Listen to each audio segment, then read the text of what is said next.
Mi mamá dijo, él es el rey. Tú limpias su baño.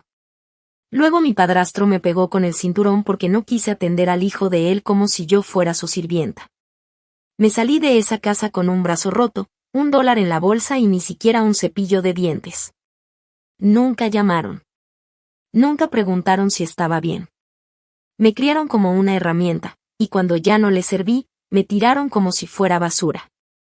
Pero lo que ellos no sabían, es que yo ya estaba construyendo algo que nunca iban a poder tocar.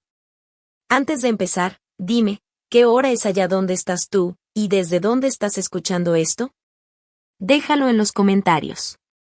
Quiero ver hasta dónde llega esta historia. ¿Listo? Mira, la cena era el único momento del día donde podía fingir que éramos una familia. Por 15 minutos, yo solo me enfocaba en los platos, en poner los cubiertos bien derechitos, como soldaditos, y soñaba con que, solo por una vez, nadie gritara. Que tal vez mi mamá me sonriera. O que él no se quitara el cinturón.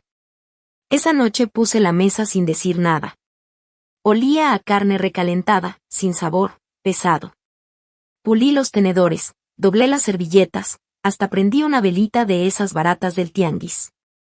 Yo pensaba que tal vez, con esas pequeñas cosas, podría haber paz. Mi padrastro Greg se sentó como si fuera el dueño del mundo. Su hijo, Carter, de 8 años, movía los pies bajo la mesa, gritando órdenes como si fuera un príncipe con una corona de plástico. Jugo, dijo sin verme. Le serví jugo de manzana con las manos firmes, apretando la mandíbula. Mi mamá se sentó enfrente, en el celular, sin decir nada. Greg murmuró, le gusta con hielo. Me levanté, fui por hielo. Cuando regresé, Carter suspiró bien fuerte, muy lento. Puse el vaso con cuidado. Él sonrió, tomó un trago, y luego tiró el tenedor al suelo. Ups, dijo. Yo no me doblé, no parpadeé. Me agaché a recogerlo aunque me dolían las rodillas por el piso de linóleo. Al levantarme, vi a mi mamá, pero seguía viendo el celular. Puse el tenedor junto a su plato y traté de sentarme. Apenas rozaba la silla cuando la voz de mi mamá cortó el aire como un golpe. Él come primero. Luego tú limpias. Él es el rey. Tú ya sabes cuál es tu lugar. Me congelé. Y aún así sentí tristeza, aunque solo por un segundo. Yo también tenía hambre. Greg levantó la vista despacio. ¿Qué acaba de hacer?, dijo. Carter se rió, se sentó. Greg golpeó su tenedor en la mesa. ¿Yo dije que podías sentarte? Abrí la boca, pero no pude decir nada. Me paré otra vez, con las piernas tiesas. Greg me miró con esa mirada, la que siempre venía antes del cinturón. Se me revolvió el estómago. Jugo, gritó Carter de nuevo. Me di la vuelta para agarrar la jarra, pero su vaso seguía lleno. Ni siquiera había terminado. Greg se levantó. La silla se fue para atrás. Te dije que le sirvas, dijo. Yo tragué saliva. Él tiene brazos. Él puede servirse solo. Después de decir eso, se hizo un silencio bien feo.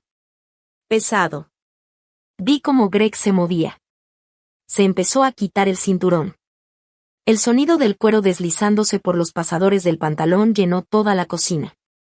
Me hice para atrás. Y dilo otra vez, me dijo, dando un paso hacia mí. No lo dije. Pero quedarme callada no era por miedo. Era por coraje. Un coraje que me hervía por dentro, calladito. El primer golpe me lo dio en el brazo. El segundo, en la espalda. Grité.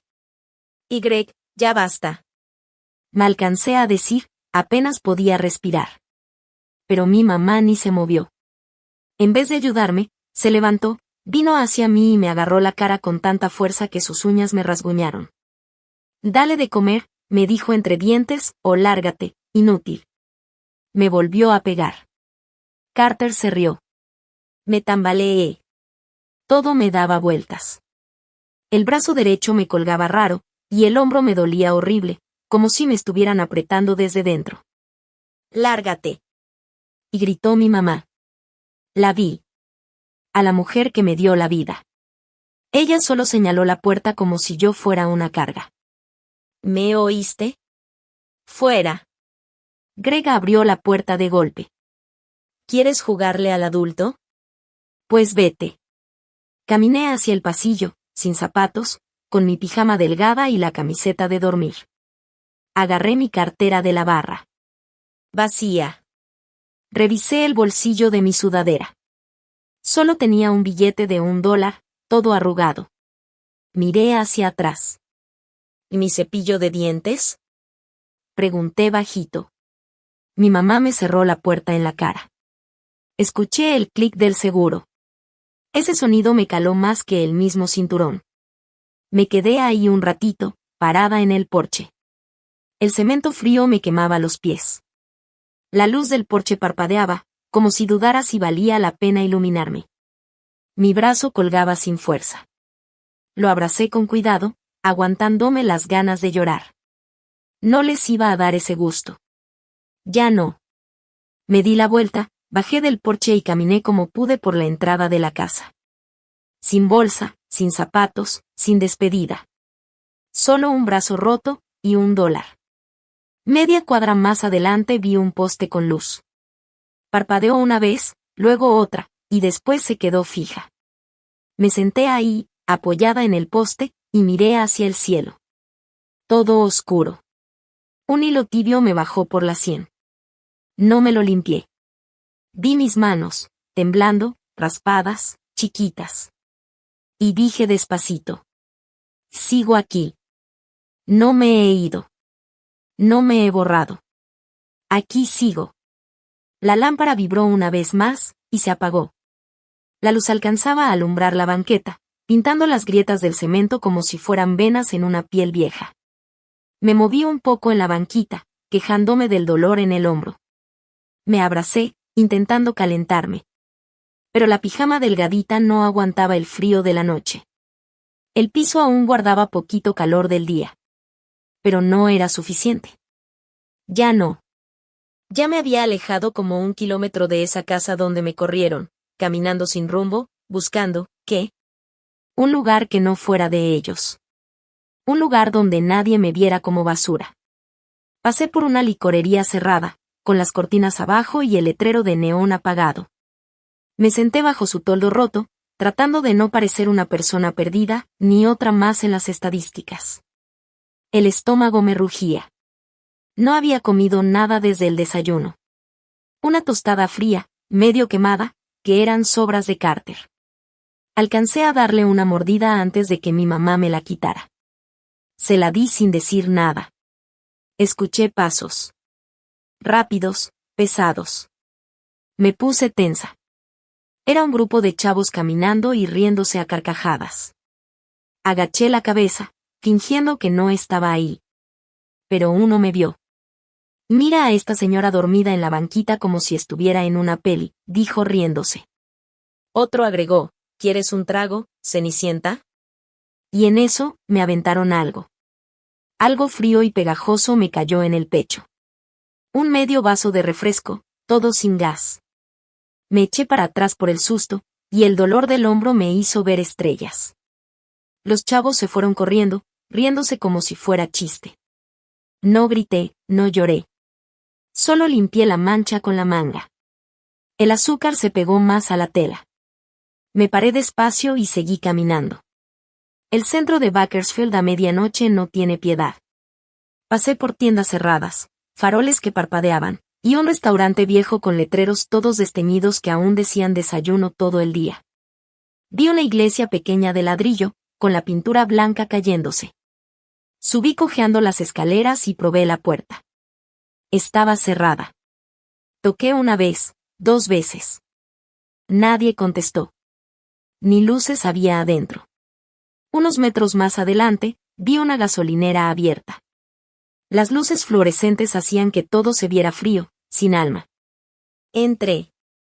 El señor del mostrador ni volteó a verme. Solo dijo. Que el baño es pa' los que compran algo. Tengo $1, le dije. Ahora sí levantó la vista. Con eso te alcanza pa' una botella de agua. Al fondo. Asentí y le intenté sonreír. Él no me sonrió. Pasé por los pasillos, viendo snacks que no podía pagar.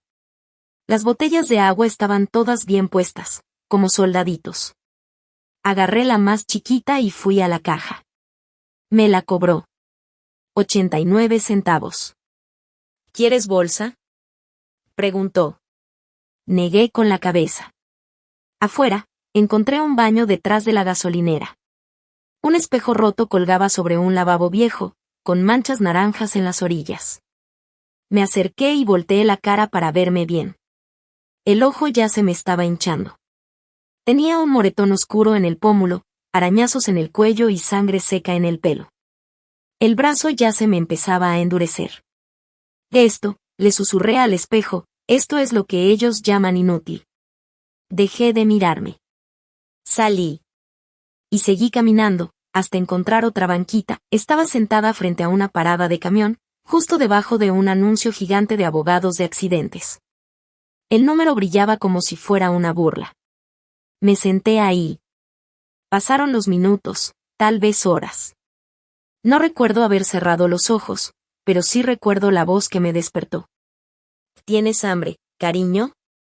Era una voz suave, cansada, como de alguien que ya ha visto demasiado para andar hablando fuerte. Abrí los ojos. Había un señor no muy lejos de mí. Ya grande, moreno, tal vez de unos 70 años. Traía un abrigo azul marino todo desteñido, una bolsa de papel en una mano y una cobija enrollada en la otra. No dije nada. Tampoco me presionó. Solo asintió con la cabeza y se sentó a mi lado, despacito, como si sus rodillas ya supieran lo que era aguantar. Abrió su bolsa, sacó un sándwich. Era de pan blanco, parecía de pavó, envuelto en papel encerado. Lo partió a la mitad y me ofreció un pedazo. Yo nomás lo miré. Mi estómago rugió antes de que pudiera decir algo. No tienes que agarrarlo si no quieres, me dijo. Pero yo pensé, no tiene nada de malo aceptarlo. Lo tomé. Mis dedos tocaron los suyos un segundo. Estaban tibios, ásperos. Me llamo Ilaiche, dijo. Ilaiche Burke. La mayoría me dice Don Burke, o el viejo Ilaiche, depende del día. Asentí con la cabeza. No dije nada. Él le dio una mordida a su parte y masticó lento. Fui conserje muchos años. Limpiaba el juzgado. Antes trabajé en oficinas del gobierno. Ahora tengo un cuartito en la pensión Grace, a 3 cuadras de aquí. Pago 480 al mes. Tiene cocina compartida, y café horrible. Le sonreí un poco, apenas una sonrisa chueca. La primera en quién sabe cuánto tiempo. Él me vio, y luego volteó a ver la calle. No tienes que contarme tu historia, pero, dijo, te cuento la mía. Y sí, me la contó. Como lo golpearon casi hasta matarlo en el 64 solo por sentarse en una barra donde no dejaban entrar negros. Cómo desapareció su hermano en Mississippi. Cómo su esposa lo dejó cuando cerraron la fábrica donde trabajaba. Cómo durmió en la calle por 3 inviernos antes de que lo aceptaran en la pensión. ¿Pero sabes qué? Y dijo, terminando su último pedazo de sándwich. La vida mejora. No fue rápido ni fácil, pero sí mejora. Tú no te rindas. Yo miré el medio sándwich en mi mano. Sabía a jamón frío y pan seco. Pero era lo mejor que había comido en semanas. Entonces, él sacó una cobijita de su bolsa. No era nueva. Estaba algo gastada en las orillas. Me la puso sobre las piernas. «¿Tienes fuego, niña?», me dijo con ternura. «Aunque traes moretones, yo lo veo. Déjalo arder bien, no loco». Y ahí, sin más, me puse a llorar. Pero no por dolor. Sino porque por primera vez alguien no quería nada de mí. Me limpié la cara con la manga y me soné la nariz bajito. Mi nombre, susurré apenas. «Es Kalin», dijo él, con una sonrisa suave en los ojos. «Bueno, Kalin», dijo. «Ahora ya sé por quién voy a orar esta noche». Alguien ya sabía mi nombre. Y por primera vez, Tuve ganas de vivir. Ese pensamiento se quedó conmigo. Incluso cuando, 2 días después, la luz gris de la mañana entró por las ventanas del albergue, me habían pasado a un cuarto temporal. Tenía un colchón sin sábanas, una cama de metal y una silla de plástico. Pero tenía puerta con seguro, y un estante chiquito para mis zapatos. Eso ya era más de lo que había tenido en semanas. Esa mañana estaba sentada en la cafetería, con un vaso de papel con café bien aguado, mirando una galleta que se deshacía como si fuera gis. Había unas cuantas mujeres más cerca. La mayoría calladas. Una murmuraba sola. Otra golpeaba su cuchara contra la charola como si marcara el ritmo. De pronto, una chava se sentó frente a mí. No la conocía. No tendría más de 20 años. Ojos brillosos, sudadera vieja. Y en lugar de agujeta traía un cordón amarrado. ¿Ya eres tú la chava?, me dijo de golpe, sin rodeos. La del padrastro que llamó a la policía. Parpadeé. ¿Qué? No tienes que mentir, dijo rápido. Todos aquí escuchamos cosas. Los del staff reciben llamadas. Pasan papeles entre ellos. La señora de admisión dijo que te portaste mal. Que traías un cuchillo. Solté la taza con más fuerza de la que quería. El café se me derramó un poco. Y eso no fue lo que pasó, dije bajito. Ella se encogió de hombros, como si no le importara. Pero sus ojos seguían sobre mí. No la culpaba. No me conocía. Nadie en ese lugar me conocía. Pero alguien ya había contado su versión de quién era yo. Y no me pintaban como alguien buena. Más tarde, una del personal, que se llamaba Sally, me pidió hablar a solas. Su oficina olía a limpiador de limón y tinta vieja de impresora. Tenía una carpetita delgadita con mi nombre. Y Kalin, dijo con tono suave. Quiero hablar contigo con la verdad. Asentí en silencio. Abrió la carpeta con calma. Recibimos un reporte. Mi padrastro dijo que lo amenacé con un cuchillo. Y que he estado inestable. También mencionaron que había problemas con mi historial. Arranques emocionales, malas calificaciones. Y te marcaron como posiblemente volátil. Solté un suspiro. No sé si fue una risa o una advertencia.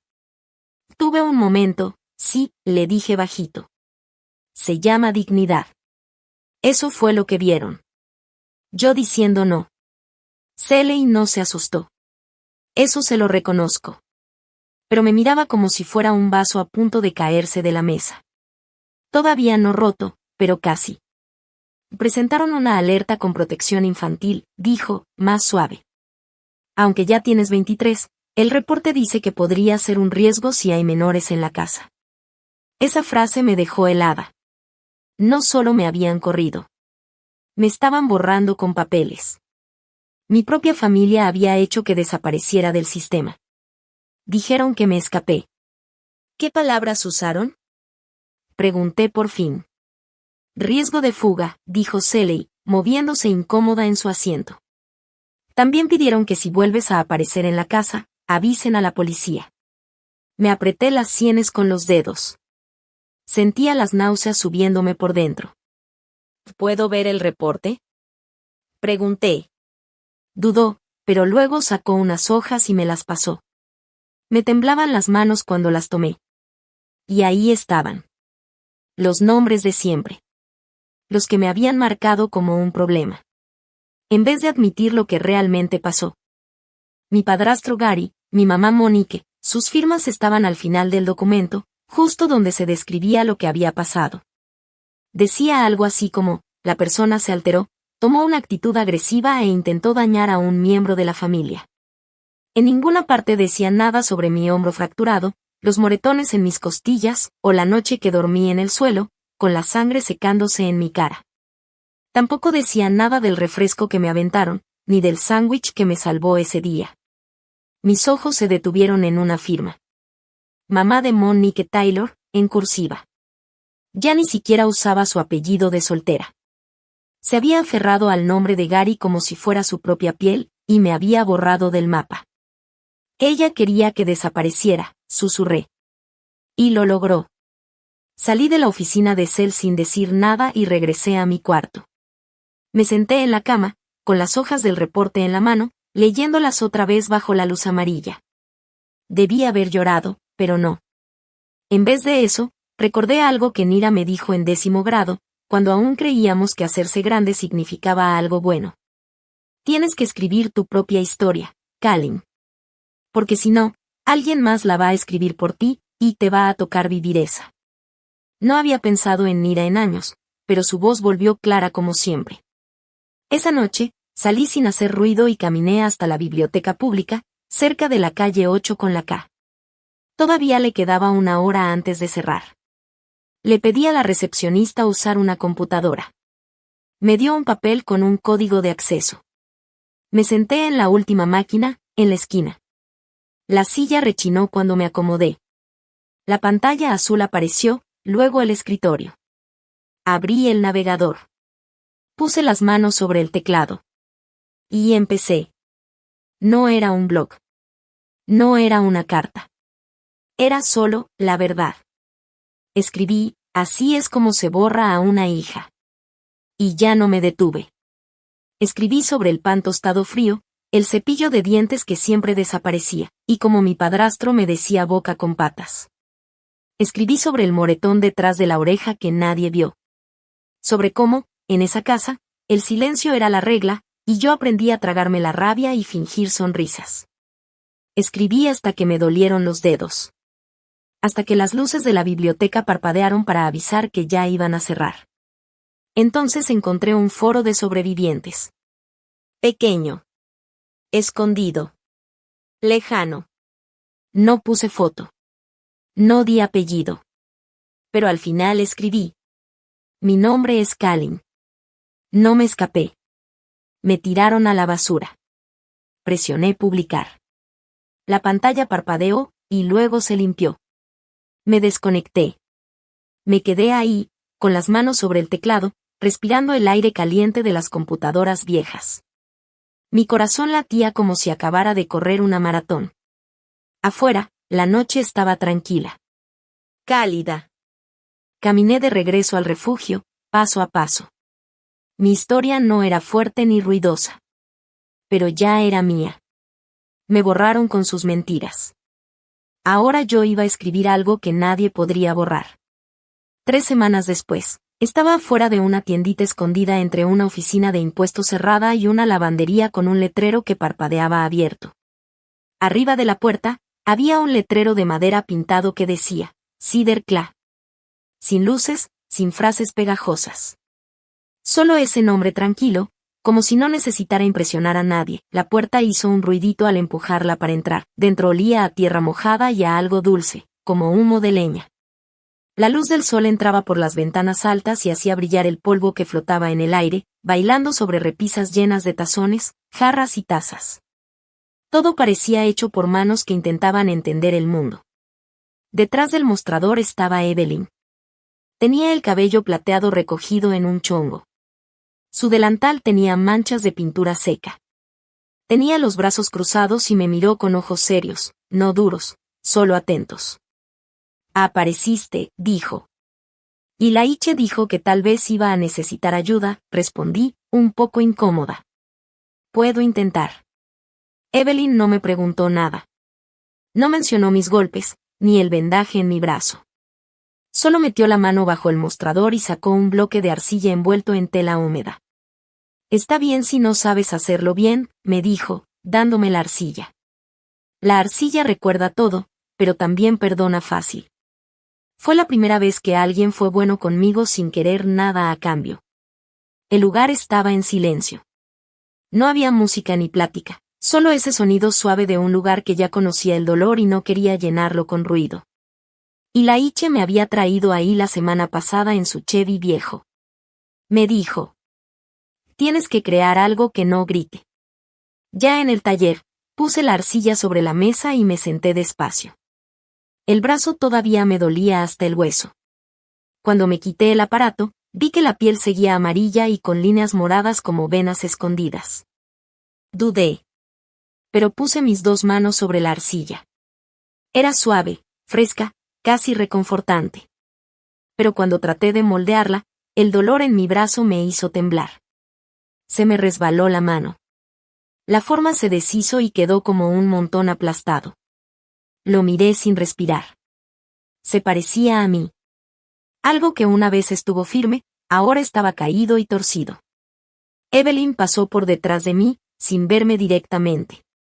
La simetría está sobrevalorada, dijo. La cerámica se trata de historias. Hasta las cicatrices tienen forma. Asentí despacio, sin mirarla. Volví a tocar la arcilla con cuidado. ¿Crees que puede volver a hacer algo? Le pregunté. Evelyn fue a una repisa y tomó una taza gruesa, un poco chueca, pero con esmalte azul que brillaba. La puso frente a mí. La arcilla no, pero la gente sí, me dijo. Así que crea algo que nadie pueda olvidar. Esa tarde, cuando los demás ya se iban, yo me quedé. Evelyn no dijo nada, solo me dio otra pieza de arcilla. Me senté en silencio y la moldeé con calma, sin tratar de que quedara perfecta. Solo dejé que fuera. Rara, testaruda, chueca. Cuando terminé el cuenco, tomé una herramienta de madera y escribí 2 palabras por dentro. Sigo aquí. Evelyn se acercó, sonrió poquito y asintió. Levantó el cuenco y lo giró entre sus manos. Lo horneo esta noche, dijo. Ven mañana. A la mañana siguiente regresé antes de que saliera el sol. El taller olía a hornos apagados y piedras calientes. Evelyn me dio el cuenco. Estaba cubierto con un esmalte gris clarito, y todavía se sentía calientito, como si tuviera corazón. Lo tomé con las 2 manos. Las palabras que tallé se alcanzaban a ver debajo del brillo. Sigo aquí. No era bonito, pero era mío. No sé cuánto tiempo me quedé ahí, solo mirándolo. Tal vez fueron minutos, tal vez más. Evelyn no me apuró. Dejó que el momento durara. Luego caminó hacia el mostrador y volvió con una tarjeta. Me la dio. Era de papel blanco con textura. Tenía mi nombre escrito en mayúsculas. Abajo, en letras más chiquitas decía: Asistente técnico de cerámica. Cider Clay Studio. La miré. Ahora ya eres parte del estudio, me dijo. No se paga mucho, pero aquí tú importas. Doblé la tarjeta con mucho cuidado, como si fuera de cristal, y la guardé en el bolsillo de adentro de mi chaqueta. Se sintió como si fuera de oro. Esa tarde, al caminar de regreso a casa, vi a un hombre gritándole a su teléfono frente a un restaurante, alguien tocando el claxon en el tráfico, y un niño llorando en un cochecito. La ciudad seguía igual de ruidosa. Pero dentro de mí, algo se había tranquilizado. Como cuando el agua se calma después de agitarse. Mi cuerpo aún dolía. Mi pasado seguía ahí. Pero ahora tenía algo entre las manos que no me hacía daño. Me golpearon el cuerpo, sí. Pero no me rompieron las manos. Esa noche no volví a casa solo con un cuenco. Volví con algo más. Con el aire que no se me fue a la mitad de una frase. Con manos que ya no temblaban cuando el silencio las tocaba. Con algo que yo hice. No algo roto. Pasó un mes. Las palmas de mis manos ya estaban más duras. Mi muñeca derecha todavía dolía cuando hacía demasiada fuerza. Pero Evelyn me enseñó cómo trabajar con eso. Cómo dejar que la arcilla me guiara, en lugar de pelear con ella. Y la mayoría de los días, ese taller en la avenida Truston se sentía como algo más que un lugar. Se volvió un refugio. Ese martes por la tarde, el horno acababa de enfriarse. Yo estaba con Evelyn en la parte de atrás, sacando piezas de los estantes. El calor todavía salía suave de entre los ladrillos, como el último calor del sol antes de que anochezca. No hablábamos mucho. Casi nunca lo hacíamos en los días de horneado. Mis manos se movían con cuidado, levantando tazas, platos, pequeños jarrones chuecos hechos por otros que también estaban aprendiendo. Y un cuenco que yo hice, con el borde en espiral y la base alisada con el pulgar. Estaba por alcanzarlo cuando sonó la puerta del estudio. No fue el campanilleo suave de siempre. Fue un golpe seco y rápido. Evelyn fue la primera en voltear. Pero su mano se quedó quieta. Yo escuché la voz antes de ver la cara. Vaya, no pensé encontrarte jugando a la casita con barro. Mi corazón se detuvo un segundo. Era Braden. Se paró en la puerta como una sombra que creías que ya se había ido. Más alto de lo que recordaba. Cabello limpio, camisa polo bien metida en jeans oscuros. Pero caminaba como si fuera dueño del lugar. Como si nunca hubiera arrastrado una silla para dejarte sin salida. Mis dedos se tensaron alrededor del cuenco. Braden miró el lugar. Esa misma sonrisa burlona se le dibujó en la cara, como si todo fuera un chiste mal contado. Y Kalin, dijo, sigues fingiendo que eres la artista lastimada. Dejó que la puerta se cerrara detrás de él y empezó a caminar despacio entre los estantes. Pasó los dedos por el borde de una taza de té y tocó un jarrón como si lo estuviera probando. No pensé que terminarías en un lugar tan triste, dijo. Sin luces de neón, sin seguidores, solo tierra y maestros de cerámica de mediana edad. Evelyn estaba a mi lado, con los brazos cruzados de forma relajada. No dijo nada, solo lo miraba. Tenía esa forma de dejar que el silencio hable por sí solo, como si te retara a decir algo. Braden se acercó más. Mamá dice que andas ventilando cosas en internet, que andas contando tu versión, soltó una risita. Dios, Kalin, ¿de verdad estás haciendo eso? Jugando el papel de víctima como si fuera tu trabajo de tiempo completo. Dejé el cuenco sobre la mesa, sin cuidado. Él siguió caminando como si no tuviera prisa. ¿De verdad crees que alguien te va a creer? Preguntó. ¿En serio piensas que importa? Lo miré. Se veía tan confiado y tan vacío. Como si esto fuera un juego que ya había ganado. Antes eso me descontrolaba. Ahora no. Viniste hasta aquí, le dije tranquila. Porque tienes miedo. Porque por primera vez, tu versión no es la única que la gente está escuchando. La sonrisa de Braden se torció. ¿Tú crees que este jueguito de manualidades significa algo? Di un paso al frente. Creo que entraste a un lugar sin entenderlo. Y eso lo dice todo. Él se burló. No eres más que ruido. Vas a desaparecer como siempre. Miré mis manos, cubiertas de polvo de horno. Ahora eran más firmes, más fuertes. Estas manos hicieron algo. ¿Y tú, Braden? ¿Qué has hecho tú, aparte de dejar moretones? Vi cómo apretaba la mandíbula. Evelyn por fin se movió. Caminó entre nosotros y se paró firme como una pared. Este es un estudio, dijo con voz clara. Un lugar para sanar. Y tú trajiste veneno aquí. Braden se giró hacia ella, sonriendo. No sabes cómo es ella, ni lo que ha hecho. Sé exactamente lo que está haciendo, respondió Evelyn. Está reconstruyéndose. Se volteó hacia mí. ¿Quieres que llame a alguien? Miré a Braden. Ya no sonreía. No, dije. Déjalo quedarse. Evelyn levantó una ceja. Quiero que vea algo, agregué. Pasé junto a él, caminé hasta mi rueda, me senté y tomé un nuevo bloque de arcilla del montón. Mis dedos no temblaron al golpearlo y empezar a darle forma. El olor a tierra mojada llenó el cuarto otra vez. Me sentí en casa.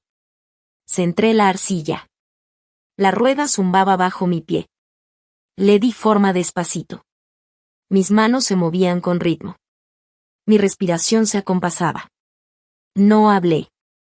No hacía falta. Braden se quedó parado al lado, con los brazos cruzados, fingiendo que no veía. Pero sí veía. Observaba cada movimiento, como estaba creando algo desde cero. Cuando terminé el borde del cuenco, escuché cómo crujía el piso. Sus zapatos giraron.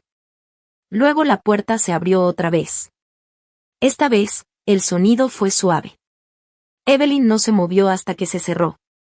Entonces vino y puso una mano sobre mi hombro. Eso, dijo, eso es fuerza. Asentí despacio, sin alzar la vista.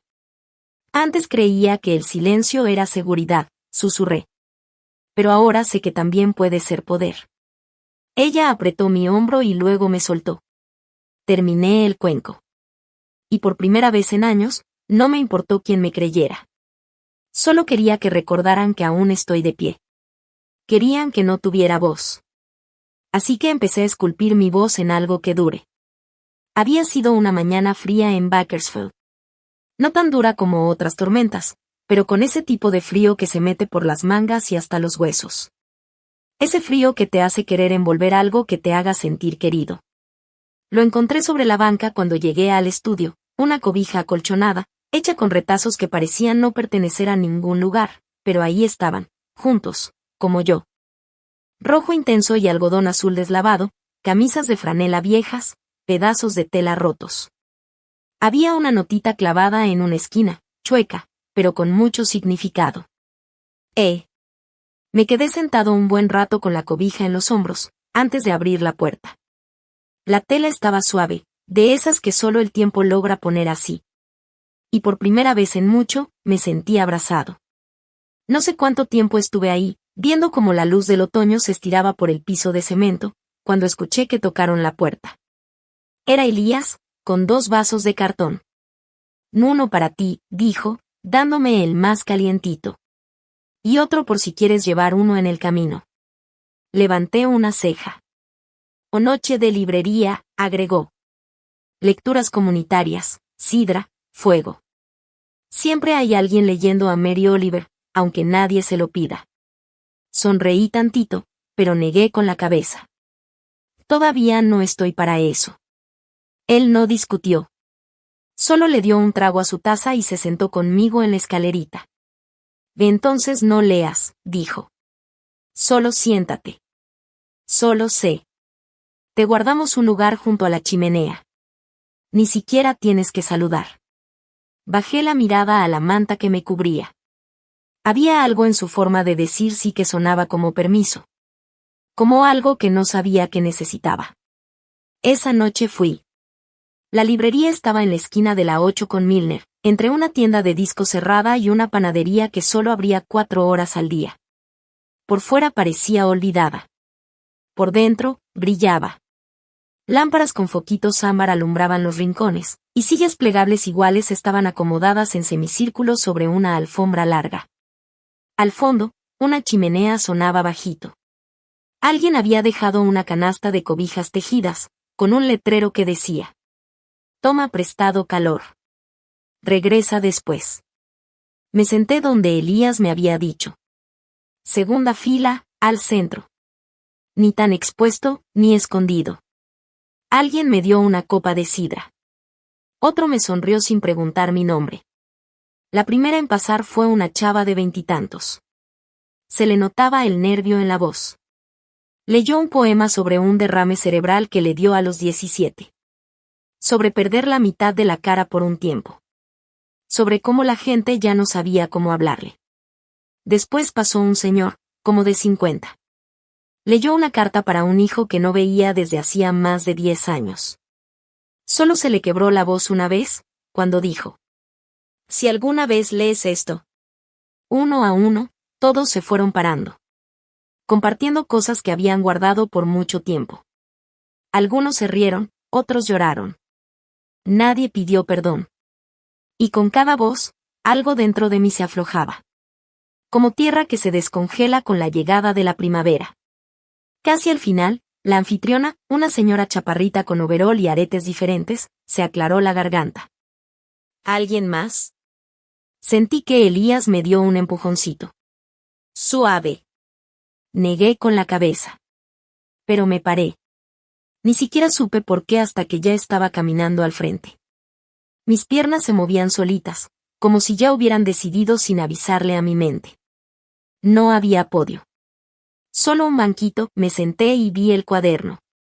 Era uno en el que había empezado a escribir hacía semanas, más por costumbre que por valor. Mis dedos encontraron una página con la esquina rota. La leí. No fue el cinturón lo que más me dolió. Fue el sonido después. El silencio, como si el mundo hubiera decidido olvidarme. Como si yo fuera basura empujada a los rincones. callada, invisible, sin valor. La sala se quedó sin respirar por un momento. Luego alguien aplaudió. Después otro. No fue escandaloso. No tenía que serlo. Fue firme, suave. Regresé a mi lugar, con la sidra ya fría. Me temblaban un poco las manos, no por miedo, sino por liberar algo que llevaba dentro. Después del evento, mientras todos recogían las sillas y se acercaban a la salida, una mujer se me acercó. Tendría unos 50 años, con ojos amables detrás de unos lentes grandes de metal. Me tocó el brazo con cuidado. Mi padrastro, dijo bajito, hizo lo mismo. Nunca se lo conté a nadie. Ni siquiera a mí misma, por mucho tiempo. Nos sentamos junto a la ventana y seguimos hablando incluso después de que apagaron las luces. Me contó sobre los años que vivió fingiendo que todo estaba bien, y el día en que encontró una nota que escribió cuando era niña, y lloró tanto que le dolían las costillas. Yo le hablé del bosque, del silencio, y de cómo a veces, incluso ahora, la amabilidad me da miedo. No dimos consejos. Solo compartimos historias. Y eso, de alguna forma, fue suficiente. De regreso a casa, Ilaiche no dijo casi nada. Se lo agradecí. Caminaba a mi ritmo, sin prisa. Ya frente a mi puerta, se detuvo y sacó algo del bolsillo de su abrigo. Era una libreta negra, sencilla, ya algo gastada. Está en blanco, dijo, dándomela. Pero la primera página tiene algo. La abrí. Escríbelo todo. Hasta lo que duele. Lo miré. Mi voz salió más ronca de lo que esperaba. A mí me enseñaron que no valía nada. Él ni siquiera parpadeó. Y eso nunca fue verdad. Por primera vez, no discutí. Solo asentí. Y por primera vez en mucho tiempo, entré a mi casa sin cerrar la puerta con llave. Intentaron callarme con silencio, pero yo estaba aprendiendo a cantar. Y a veces, esa canción salía a través del barro. Era temprano por la mañana, una semana antes de Navidad. El estudio olía a té de canela y tierra mojada. Estaba trabajando en una nueva pieza, un ala de ángel, agrietada y torcida por un error anterior, pero ahora la estaba moldeando en algo más fuerte, casi desafiante. Lijaba el borde, dejando que el ritmo de mis manos calmara lo que sentía en el pecho, cuando la voz de Evelyn rompió el silencio. Y Kalin, susurró, parada a la mitad del camino entre el fregadero y el estante de esmaltes. Hay alguien en la puerta. No levanté la mirada de inmediato. ¿Yes, Ilaiche? Pregunté mientras quitaba el polvo de la base. No, dijo bajito. Es ella. Me giré. Y ahí estaba. Mi mamá estaba afuera, a unos centímetros del vidrio. No tocaba. Solo miraba. Su abrigo estaba cerrado hasta arriba, y apretaba su bolso como si la detuviera de irse. Su aliento empañaba la ventana, y detrás de ese vidrio, su cara se veía, casi suave, como curiosa. Pero yo recordé ese rostro cuando me gritaba. Lo recordé encima de mí, enojado, culpándome. Me quedé inmóvil. Mi corazón no se aceleró. Se quedó quieto, como escuchando, esperando. Ella no pertenece aquí, dije al fin, en voz baja. Pero Evelyn ya iba hacia la puerta. Yo la corro, ofreció. No, dije, negando con la cabeza despacito. Déjala pasar. Que diga el discurso que seguro practicó frente al espejo. La campanita de la puerta sonó suave cuando se abrió. El aire frío del invierno entró de golpe. Mi mamá entró como si nada, como si tuviera derecho. Y Kalin empezó con ese tono que usaba los domingos o en la iglesia. Hijita, estábamos muy preocupadas. Te desapareciste. Yo no me moví de donde estaba, cerca de mi escultura. No me desaparecí, le dije tranquila. Me fui. Sangrando. Parpadeó, como si no esperara que dijera eso. Bueno. Braden dijo que no estabas bien. Que estabas actuando raro. Ese nombre, ese hombre. Me dio un vuelco el estómago. Por mucho tiempo pensé que, si sufría lo suficiente, me iban a querer. Tú sabías lo que él hacía, le dije. Lo sabías. Y aún así volteaste la cara. Ella soltó el aire como si le costara. Las familias pelean, Kalin. A veces se dicen cosas. Siempre fuiste tan dramática, todo lo convertías en un show. Casi me reí. No porque fuera gracioso, sino porque todo era tan típico. La manipulación, la mentira, la cara falsa de preocupación. Me llamaste inútil, le dije, todavía con el ala de ángel en la mano. Tenía 12 años. Recuerdo cómo no se te quebró la voz al decirlo. Lo dijiste en serio. Todavía lo oigo en mis sueños. Su voz se suavizó, pero su mirada seguía vacía. Eso era disciplina. Nunca fuiste fácil. Siempre fuiste terca. Miré el estudio. Ese lugar, las paredes, el polvo, las repisas llenas de errores que intentaban ser arte. Era mi refugio. No puedes cambiar lo que pasó, le dije. Aquí no hay lugar para fantasmas que se mienten a sí mismos. Ella dio un paso adelante. Y Kalin, vine a ayudarte. No, le dije. Viniste a querer controlarme. Como siempre. Evelyn ya estaba a mi lado. No dijo nada, pero se sentía su apoyo. Detrás de ella, Ilaiche entró al estudio, con las manos todavía llenas de arcilla. Otra gente del taller también volteó a ver. Nadie dijo nada, pero lo sentí. Testigos. Y ahí entendí lo que realmente es el poder. No soy tu hija por obligación, le dije, con voz fuerte pero en paz. Tú lo dejaste claro cuando lo escogiste a él en vez de a mí. Cuando dijiste que yo lo había provocado. Que si no fuera tan difícil. Ella abrió la boca. No, dije. Aquí no. Miró a los demás. Se acomodó la bolsa con un movimiento medio orgulloso. Solo quería saber si podía ayudarte. Escuché que te escondías aquí. Esto no es esconderme, le dije. Esto es sanar. ¿Y si hay diferencia? Me miró un rato largo. A lo mejor pensó que me iba a quedar callada, que iba a volver con ella como antes. Que me iba a dar vergüenza. Pero cuando tienes la verdad de tu lado, la vergüenza ya no manda. Entonces me voy, dijo, levantando la barbilla con orgullo. Es toda la ayuda que necesito, le contesté. Se dio la vuelta, salió, y cuando la puerta se cerró, vi su reflejo en el vidrio. Borroso. Incompleto. Como una historia que alguien arrancó antes de terminarla. La sala se quedó en silencio unos segundos. Entonces Evelyn me puso la mano suavemente en el brazo. ¿Estás bien? Y me preguntó. Solté el aire despacito. Creo que ya estoy lista. Me acerqué a la vitrina de la galería. La escultura del ala de ángel temblaba un poco en mis manos mientras la colocaba cerca del vidrio. Era un ángel roto, con las alas remendadas con arcilla gris. No estaba de pie con elegancia, sino con fuerza. No era bonito, pero sí real. Ella pensó que podía cambiar la historia, pero yo ya estaba escribiendo el final. Esa mañana me paré en la esquina de la calle 19 con Chester, con el café ya frío entre mis manos con guantes. No podía creer lo que veía. Había una fila larguísima, daba vuelta a la cuadra, toda rodeando la pequeña galería. Gente abrigada con bufandas y chamarras gruesas, hablando entre ellos, moviéndose para no congelarse, y agarrando invitaciones como si fueran algo valioso.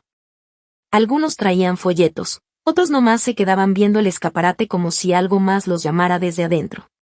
Evelyn me encontró afuera, con las mejillas coloradas y los ojos brillantes, como luces navideñas. Deberías haberlos visto hace una hora, me dijo. Era como si todos hubieran estado esperando años para poder respirar. Yo no dije nada al principio. Todavía estaba procesando todo. 2 días antes me había enfrentado a la mujer que me trajo al mundo.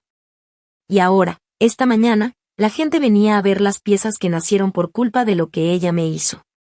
No por lástima, sino porque entendían. Adentro, la galería se veía diferente. La luz suave caía sobre las esculturas, acomodadas con cuidado. Y la Iche había estado trabajando hasta bien tarde para dejar todo listo. Hasta el viejo calentador en la esquina estaba tapado con una tela, como si el cuarto mismo quisiera olvidar que alguna vez hizo frío. Fui caminando despacio, viendo cada pieza. Los rostros deformados por la vergüenza, las manos congeladas de tanto dolor, las alas a medio hacer, rotas a mitad del vuelo.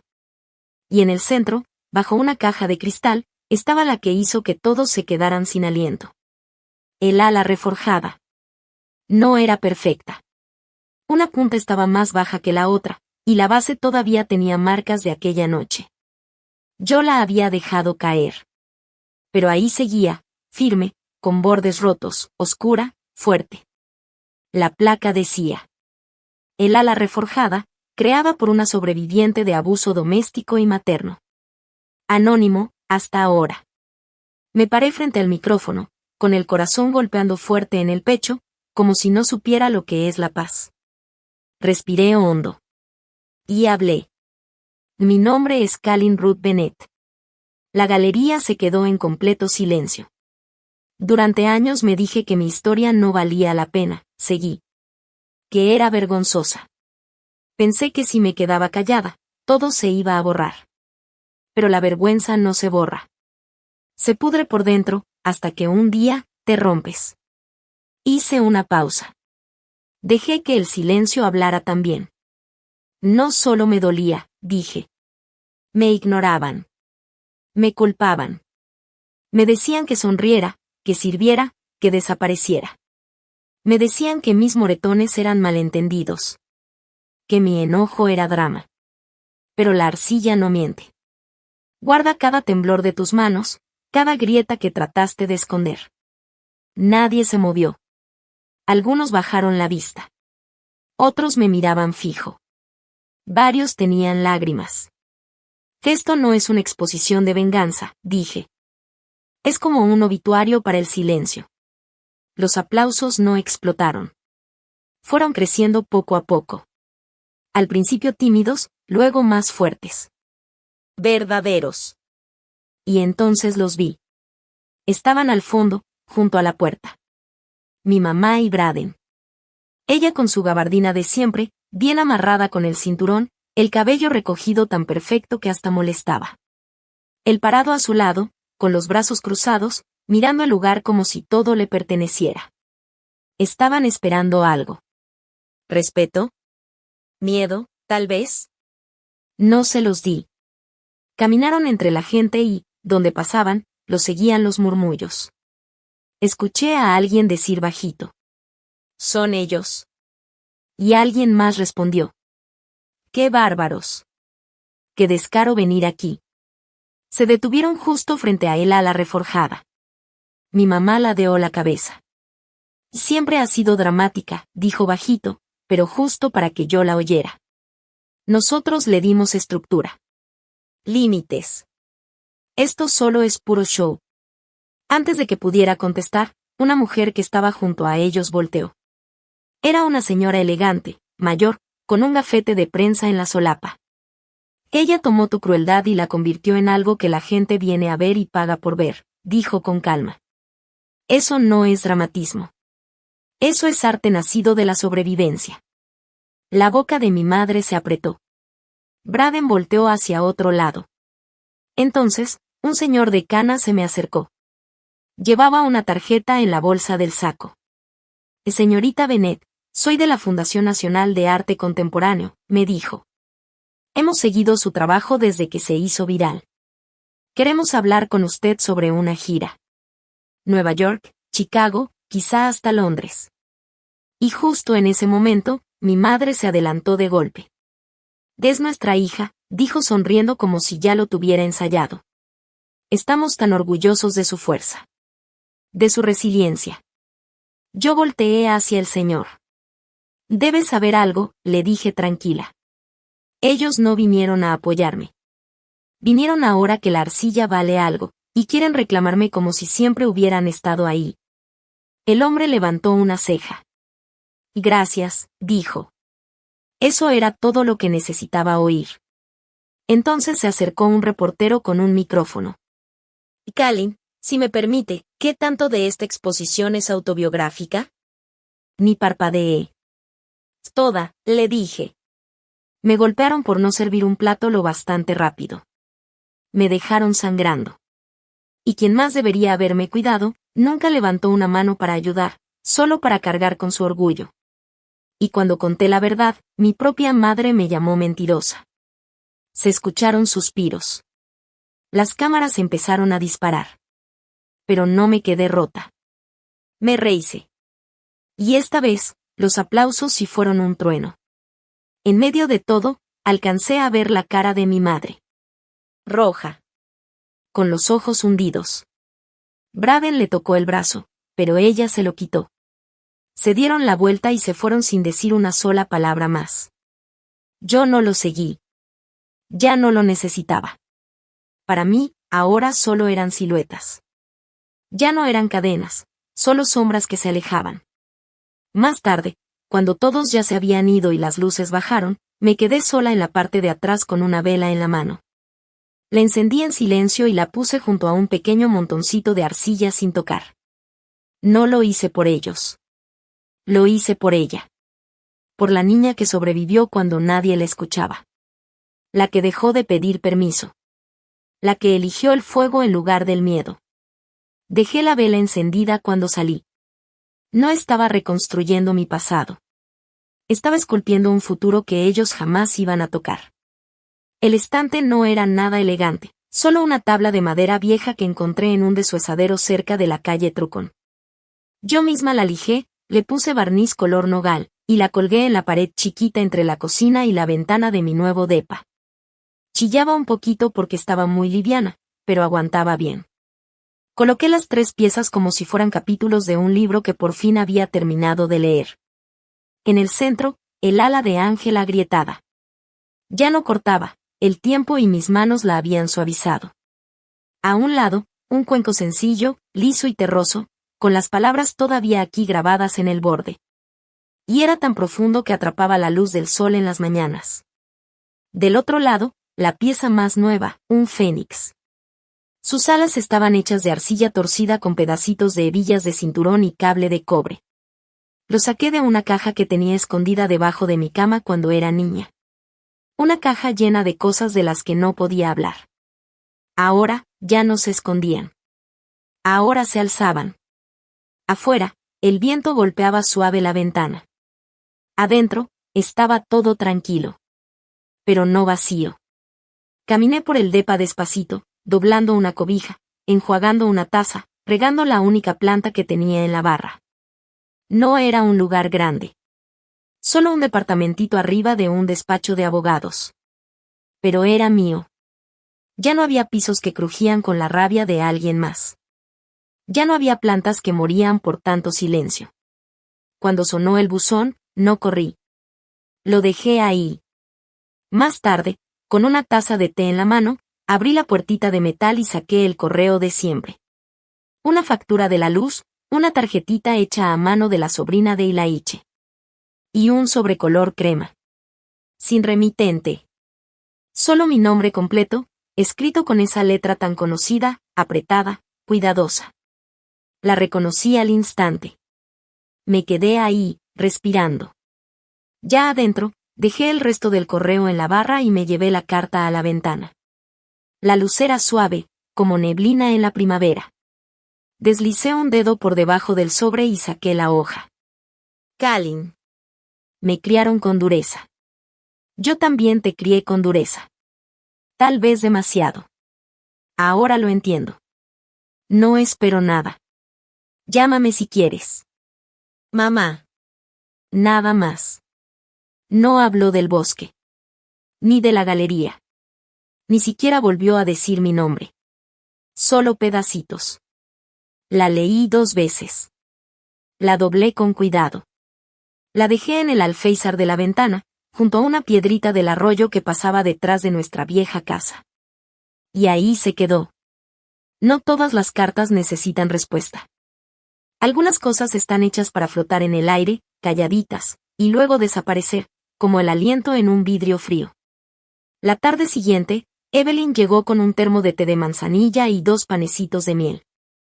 Aventó su abrigo sobre el respaldo de mi banquito como si viviera aquí de toda la vida, y se sentó en la silla junto a la ventana.